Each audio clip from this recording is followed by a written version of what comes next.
এ পর্যায়ে আমাদের সঙ্গে যুক্ত হয়েছে নদী গবেষক ও রিভারাইন পিপলের মহাসচিব শেখ রোকন। এ বিষয়ে আরও জানবো তার কাছ থেকে। শেখ রোকন, বাংলাদেশ ও ভারতের অভিন্ন নদীগুলো নিয়ে কোনো মীমাংসা ছাড়া বন্যা মোকাবিলা করা কি আদৌ সম্ভব, কি মনে করেন আপনি?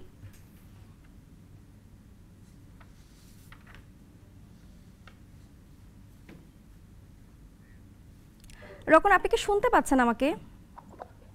আমি শুনতে পাচ্ছি, আপনি কি শুনতে পাচ্ছেন আমাকে? জি জি জি, এখন শুনতে পাচ্ছি। জি, প্রশ্নটা বলুন।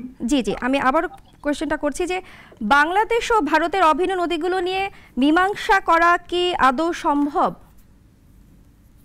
না, সেটা তো সম্ভবই। আমরা চেষ্টা করছি, বিশেষ করে এগুলো করতে হবে, কারণ এই বন্যার সময় আপনি দেখবেন যে আসলে আমাদের যে বন্যাগুলো হয় সেটা ফ্লাশ হোক বা মৌসুমী বন্যা হোক, দুটোই হচ্ছে নদী অববাহিকা ধরে হয়।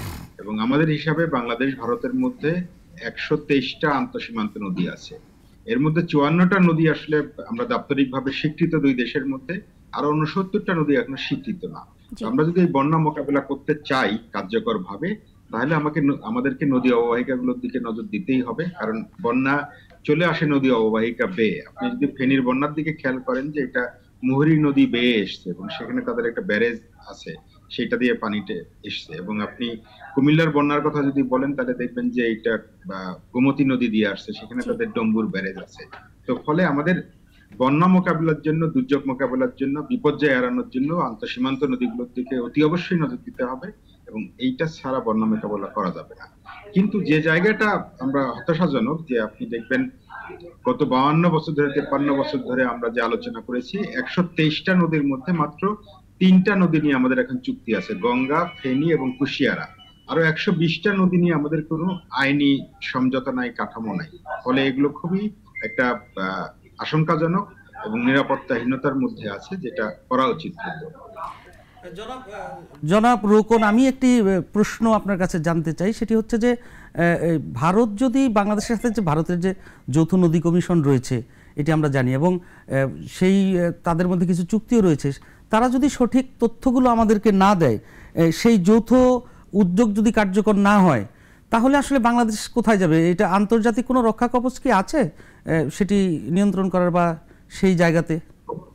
অবশ্যই এটা খুবই দূরদর্শিতাপূর্ণ ছিল যে 1972 সালের মার্চ মাসে যৌথ নদী কমিশন নিয়ে আলোচনা হয়েছিল, এবং ওই বছরের মধ্যেই কিন্তু আপনার যে গঠনতন্ত্র চুক্তি দুই দেশের মধ্যে সেটা হয়ে গেছিল। কিন্তু গত 50 বছরের 5 দশকের যৌথ নদী কমিশন মহাকাব্যিক ভাবে ব্যর্থ হয়েছে। তারা ধরেন অন্তত 4টা মিটিং করার কথা, কিন্তু তারা 50 বছরে 40টা মিটিং করেছে মাত্র।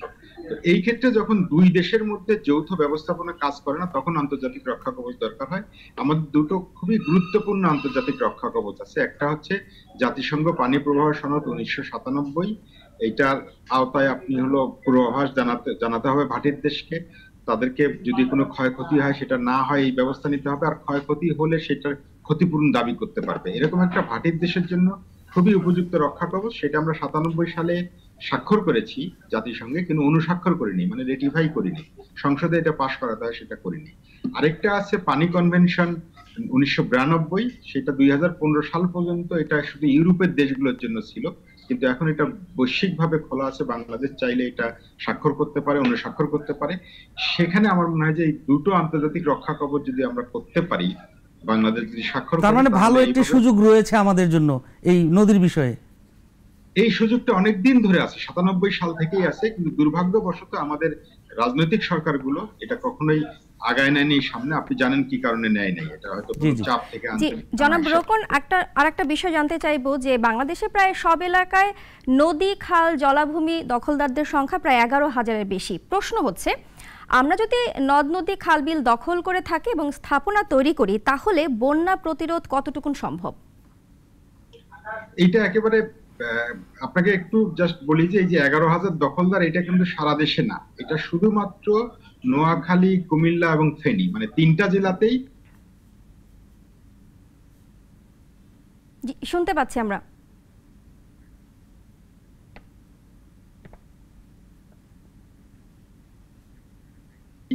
11,000 দখলদার আছে, যারা হচ্ছে নদী, খাল, জল।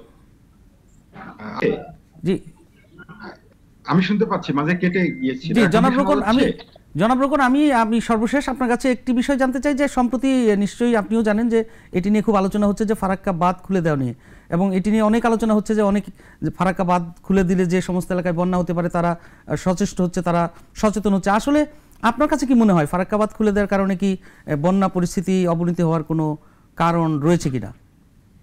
দেখুন, বন্যা পরিস্থিতি হলো দুটো কারণে অবনতি হয়। একটা হচ্ছে যে আপনার উজান থেকে পানি আসবে, এর সঙ্গে স্থানীয়ভাবে বৃষ্টিপাত যোগ হতে হবে, অতিবৃষ্টি যোগ হতে হবে।